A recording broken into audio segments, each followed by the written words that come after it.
అలా ముందుకు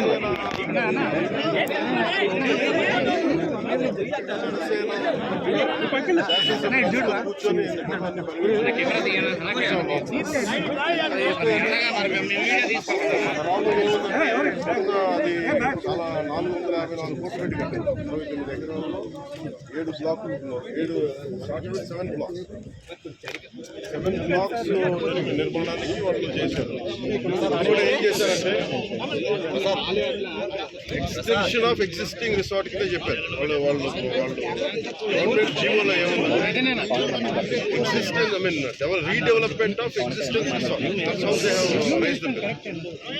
దాంట్లో 2 బ్లాకులే పెట్టి ఫస్ట్ వాళ్ళు పెట్టింది ఏంటంటే 7 బ్లాక్స్లో బడ్జెట్ ఒకదానికి 90 పైన ఇంకోదానికి 70 పైన 2 ఫేజెస్లో ఇంతే. వాళ్ళు స్టార్ట్ చేసినప్పుడు 164 కోట్ల రూపాయలతోటి 7 బ్లాక్స్ ప్లాన్ చేశారు.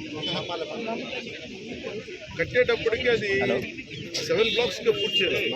4 బ్లాక్లు కట్టే మేము చూస్తే 4 బ్లాక్ అంటే బిల్డింగ్ కాదు, residential block is 1, CMO office is 1. ఇవన్నీ కూర్చొని అలాగా వాళ్ళు 7 బ్లాకులు ప్లాన్ చేసుకుంటే 4 బ్లాకులే కట్టారు.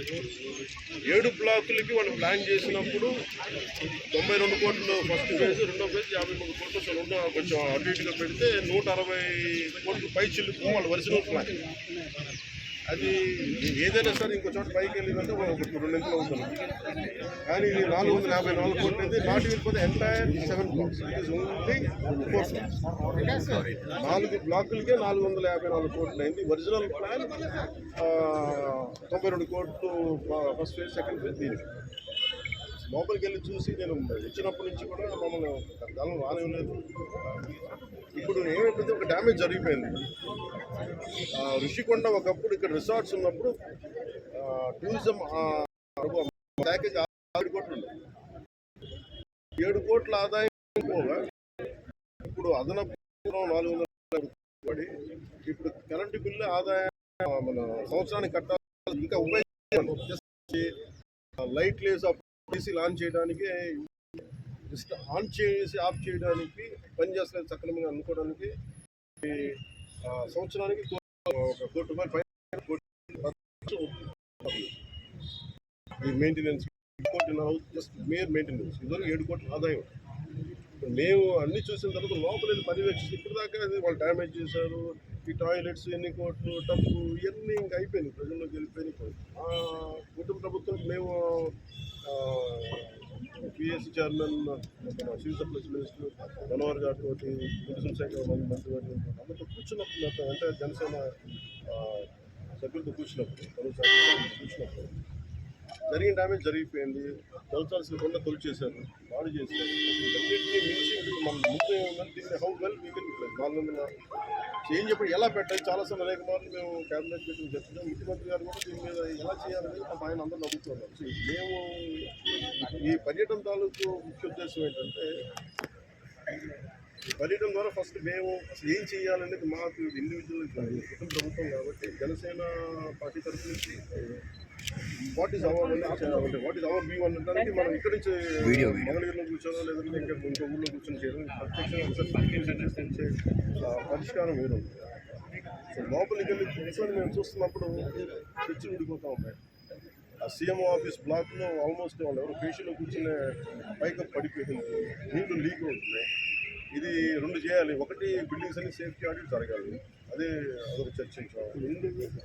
అసలు దీన్ని ఎట్లాగా సేఫ్టీ ఆడిట్ జరిగినవంటే ఎట్లా దీని ఆదాయ మార్గాలు పెంచాలి. మీరు ఎవరైనా సరే వ్యాపారం చేద్దాం అనుకున్నాం కూడా గత ప్రభుత్వం ఏం చేస్తుంది, అది వాళ్ళ ముఖ్యమంత్రి కార్యాలయం కింద, వాళ్ళ నివాసం కింద, వాళ్ళ కుటుంబ నివాసం కింద పెట్టింది. మనం ఆలోచిస్తుంది ఏంటంటే ఇది ఆదాయం, ఇది టూరిజం శాఖ ప్రాపర్టీ. ఇది should remain as Andhra Pradesh government ప్రాపర్టీగా ఉండాలి.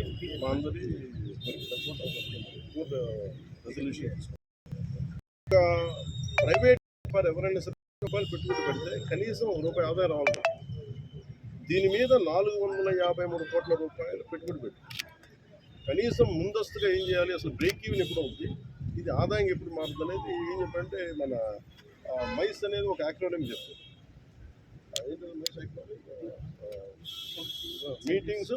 Meetings incentives exhibition and conference. ఇది ఏంటంటే మైస్ డెస్టినేషన్. అలాగే వైజాగ్ ఇది మన మీటింగ్స్ లేదంటే ఏదైనా పెట్టుకోవడానికి ఇన్సెంటివ్స్ ఇవ్వడానికి కానీ, లేదంటే కాన్ఫరెన్స్ పెట్టుకోవడానికి, బ్యూటిఫుల్ ప్లేస్ కాన్ఫరెన్స్ పెట్టుకోవడానికి, లేదా ఎగ్జిబిషన్స్ పెట్టుకోవడానికి